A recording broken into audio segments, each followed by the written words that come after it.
بلوچستان کے علاقے خزدار سے تعلق رکھنے والی ایک غیر تعلیم یافتہ خاتون نے اپنی کشیدہ کاری کے ہنر کو اس قدر نکھارا کہ آج دبئی، عمان اور دیگر بیرونی ممالک سے ان کے پاس آرڈرز آنے لگے اور خزدار کی سینکڑوں خواتین کے لیے وہ ایک سہارا اور مثال بن چکی ہے۔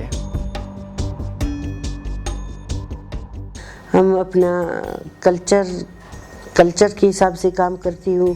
میرے امی نے چھوٹی عمر میں سکھایا ہمیں۔ ہمارے ڈریسز پہلے کوئٹہ تک محدود تھا، ابھی ماشاءاللہ انٹرنیشنل میرا کام ہے۔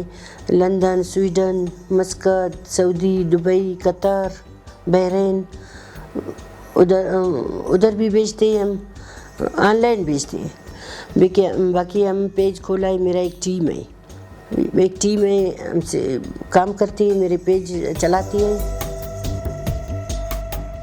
سکینہ کے ساتھ کچھ 2-3 عرصے سے کام کر رہی ہوں، ان کے سوشل میڈیا پیج کو ہینڈل کر رہی ہوں، ان کے پوسٹنگ اکاؤنٹ کے اوپر اور جو ہے پروموشنز، ڈیجیٹل مارکیٹنگ وغیرہ کا کام کرتی ہوں میں۔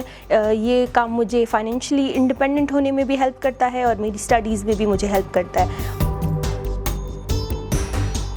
ایک خاتون ہمارے ذریعے سے 20 سے 25-30 تک کماتے ہیں، وہ بہت خوش ہوتے ہیں کہ اپنے کمائی سے وہ اپنے بچوں کے لیے کپڑے لیتے ہیں، اپنے بچوں کا علاج کرواتے ہیں، اپنے بچوں کا تعلیم میں تھوڑا خرچہ کرتے ہیں، وہ بہت خوش ہوتے ہیں۔ 3 سال سے میں اماں سکینہ کے ساتھ کام کر رہی ہوں۔ سوئی کا کوئی مشکلات ہم لوگ کو نہیں ہے۔